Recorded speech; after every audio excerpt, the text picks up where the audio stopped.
만약 병원 진료를 받는데 평소보다 몇 배에서 몇십 배가량 진료비를 많이 내게 되면 어떠시겠어요? 우리 어르신들도 그럴 수가 있습니다. 그럴 때는 어떻게 하라고 알려줘야 될 때가 있습니다. 물론 가장 좋은 방법은 그러기 전에 미리 알고 대처하는 게 필요하겠죠. 어떤 일인지 알아보겠습니다.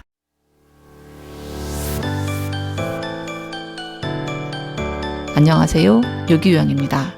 엊그제 저희 어르신과 보호자를 통해서 구청에서 우편물이 왔는데 어떤 건지 모르겠다고 확인이 필요할 것 같아서 다녀왔고, 오늘은 그 내용을 말씀드리겠습니다. 선택의료급여기관 신청서 제출 안내라는 공문을 받으셨더라고요. 그래서 이게 뭔지를 먼저 말씀드려 볼게요. 생활 유지 능력이 없거나 어려운 저소득 국민의 의료 문제를 국가가 보장하기 위해서 의료급여 제도가 있는데, 어르신들은 젊은 분들보다 소득 수준이 낮은 분들이 많아서 수급자가 훨씬 더 많습니다. 기초생활수급자나 이재민, 노숙인, 중증 질환자, 행여 환자 등 다양한 수급권자를 1종이나 2종으로 구분해서 의료급여 수급권자라고 합니다. 어르신들은 젊은 사람들보다 병원 진료를 보는 일이 많고, 그럼에도 불구하고 몸 여기저기 아파서 약을 자주 처방받곤 하죠. 병의원을 방문해서 진료받은 일수와 입원 일수, 투약 일수를 모두 합산해서 의료급여 일수를 산정하는데, 이 일수가 너무 많아지게 되면 수급권자의 중복 투약을 막고 적절한 의료 이용을 유도하기 위해서 이렇게 선택의료급여기관을 신청하도록 안내가 옵니다. 이를 진료의 제한으로 보는 입장도 있고요.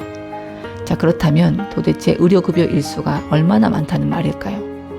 각 질환의 종류에 따라서 상한 일수나 연장 승인 횟수가 정해져 있습니다.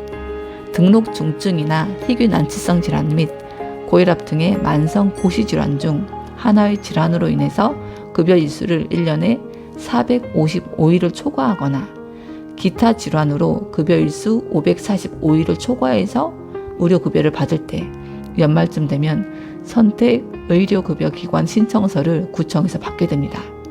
이러한 날짜의 카운트가 매년 1월 1일에서 매년 12월 말일까지의 날짜 카운트 기준입니다. 그리고 선택의료급여기관 이용 또한 연 단위로 변경이 됩니다. 1년이 365일인데 455일, 545일이면 너무 심한 거 아니냐고 생각할 수 있습니다. 물론 그렇기 때문에 국가에서 제한을 두는 것이기도 하고요. 저희 어르신을 보니 거동이 쉽지 않다 보니 한 번 이동할 때 약 처방을 길게 받는 편입니다. 일반 고혈압이나 당뇨병 등의 이런 만성질환이 아니라 통증 등으로 인해서 진통제 처방을 받았는데 효과가 미미하고 밤에 잠도 못 자고 계속 깨는 일이 생기면 병원을 옮겨서 다른 병원에서 몇 달치를 또 처방을 받게 되죠. 이런 게 누적되다 보니 날짜를 초과하게 되었습니다. 자, 그렇다면 이렇게 신청서를 받게 되면 어떻게 해야 될까요? 그냥 무시해도 되나요? 안 됩니다. 이를 무시하고 신청서를 제 기관에 제출하지 않게 되면 병의원 진료 시 의료급여 수급권자 혜택이 사라지고 일반 건강보험 대상자와 같은 금액을 내게 됩니다. 그렇다면 신청은 어떻게 해야 될까요? 해당 공문에 보면 언제까지 제출하라고 하는데, 그 내용을 작성하셔서 해당 지역의 행정복지센터에 제출하면 됩니다. 신청서는 이렇게 생겼습니다. 기관 기호는 안 써도 되고 총 4개의 기관명을 쓰도록 되어 있어요. 한 번 신청하고 나면 어지간해서는 변경이 쉽지 않기 때문에 처음부터 신청을 잘 해야 합니다. 기본은 1차 의료기관, 즉 의원이 필수입니다. 그래서 1번 선택의료급여기관에는 가장 많이 이용하는 의원급을 작성하고, 2번 추가 선택의료급여기관명에는 가장 많이 이용하는 병원급을 작성합니다.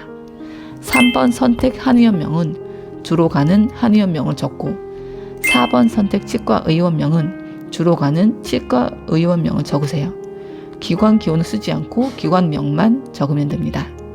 몇 년 전부터 기관 기호가 개인정보처럼 일반에 노출되지 않도록 막았기 때문에 일반 사람들은 기관 기호를 찾을 수도 없어요. 여기서 추가로 궁금한 게 생깁니다. 그렇다면 나는 평생 지정한 병의원밖에 못 다니냐? 그건 아닙니다. 앞서 말씀드렸듯이 질환에 따라서 1년에 455일과 545일보다 덜 진료를 받게 되면 그 다음 해부터는 다시 그전처럼 아무 병원에 가도 의료급여 수급권자의 혜택을 이용할 수 있습니다. 그리고 지정한 병의원들 외에 다른 병의원에 가려고 한다면 지정한 병의원에서 의료급여 의뢰서를 받아서 진료를 볼 수 있습니다. 또한 응급 상황이 발생된다면 의료급여 의뢰서를 받고 말고 할 시간이 없겠죠.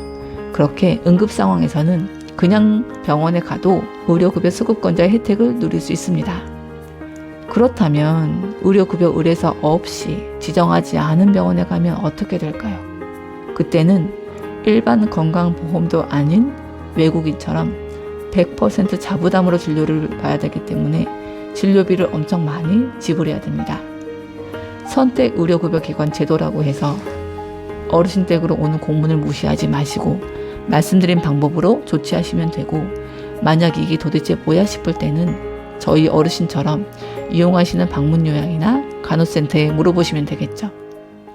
오늘은 워낙 여러 기저질환으로 인해 진료 볼 일이 많은 우리 어르신들, 한두 푼만 늘어도 깜짝 놀라곤 하는데 당황하는 일이 없도록 알고 대처하시고자 말씀드렸습니다.